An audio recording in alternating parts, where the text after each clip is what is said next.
The New York Times commissioned a pair of focus groups, one with Democrats, one with Republicans, to find out their attitudes to the state of our democracy, January the 6th, all of that.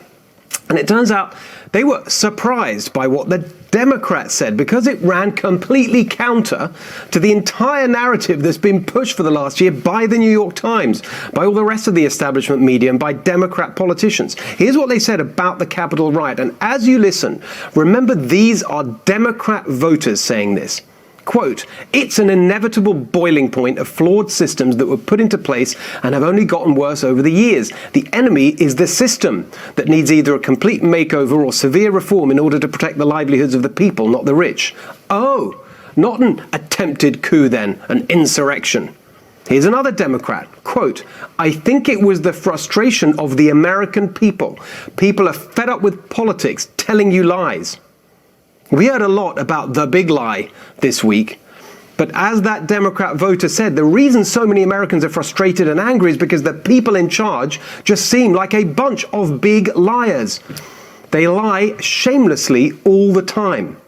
They lie about the pandemic. Fauci lying about the reckless experiments he commissioned that are at the most likely origin of the pandemic. The rest of the media may have moved on, but we will not rest until Fauci is held accountable for what he did. They lied about masks, telling us all to wear them when they knew cloth masks couldn't stop an airborne virus.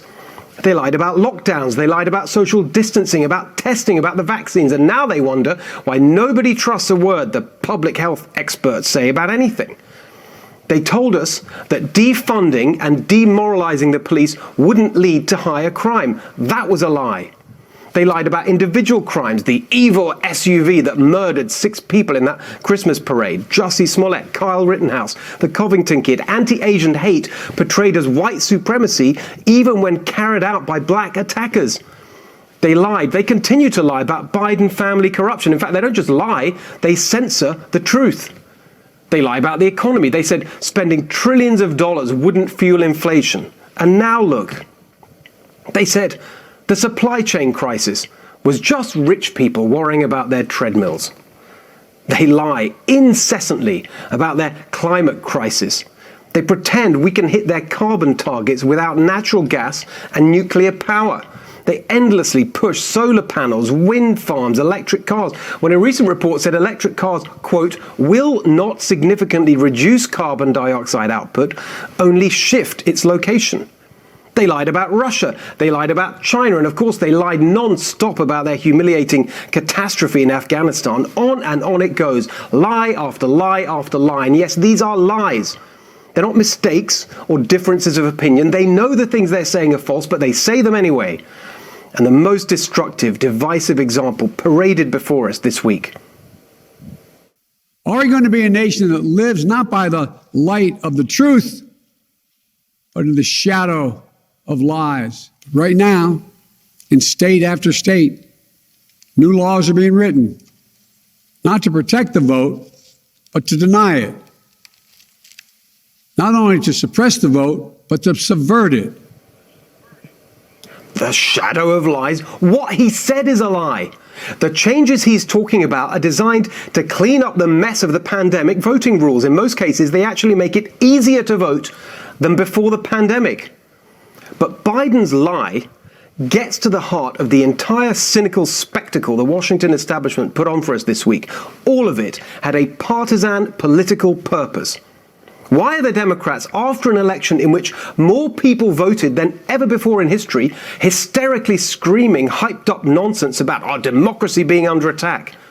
To try and justify their own efforts to rig elections in their favor with corrupt banana republic atrocities like ballot harvesting. Why did Liz Cheney say this to our friend Bret Baier? What's the ultimate goal of the January 6th committee? We need to look at to make sure this never happens again. She knows what the congressional rules say, that there's no legitimacy to the January 6th committee unless it has a legislative purpose. But what potential legislation is she burbling on about? Of course, the whole thing is about stopping Trump by trying to prove he organized an insurrection. But I just read Michael Wolff's book about the election and its aftermath, hardly a pro-Trump account. It's absolutely clear, far from coordinating the riot, Trump was almost entirely focused on what was going on inside the Capitol, what Mike Pence would do. And even that was not exactly some evil genius scheme to overturn the election. Apparently, John Eastman, the lawyer who persuaded Trump that the vice president could send the votes back to the states, he didn't even believe in what he was saying himself.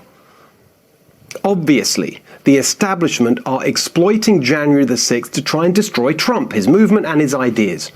But who do they think wants to go back to the establishment GOP and its open borders, endless war, suck up to China, the rich get richer and American workers get screwed? Trump's populism is popular. It's why the Republican Party is becoming a multiracial, working-class coalition. And it's why we need to tell the truth to ourselves, too, that you're not going to win the next election by whining about the last one. Let the establishment obsess about all that. They look ridiculous. Now we're supposed to take the 𝐗𝟐👐 seriously as the defenders of our democracy, the 𝐗𝟐👐s? Liz, who inherited her seat in Congress like some pampered aristocrat. Dick, who sent other people's children to war on a lie.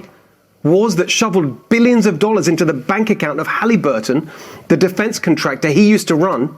The 𝐗𝟐👐👐s have to be among the most corrupt, anti-democratic families in modern American history. But also despicable, histrionics comparing the Capitol riot to Pearl Harbor and 9/11, from the exact same people who reveled in the destruction and mayhem of the summer riots in 2020. The truth is, only one of America's major parties today supports political violence, and that's the Democrats. They're not going to stop. And everyone beware, because they're not going to stop. Everyone should take note of that on both levels, that they're not going to let up, and they should not. And we should not. Throwing it into the harbor? People will do what they do. There needs to be unrest in the streets for as long as there's unrest.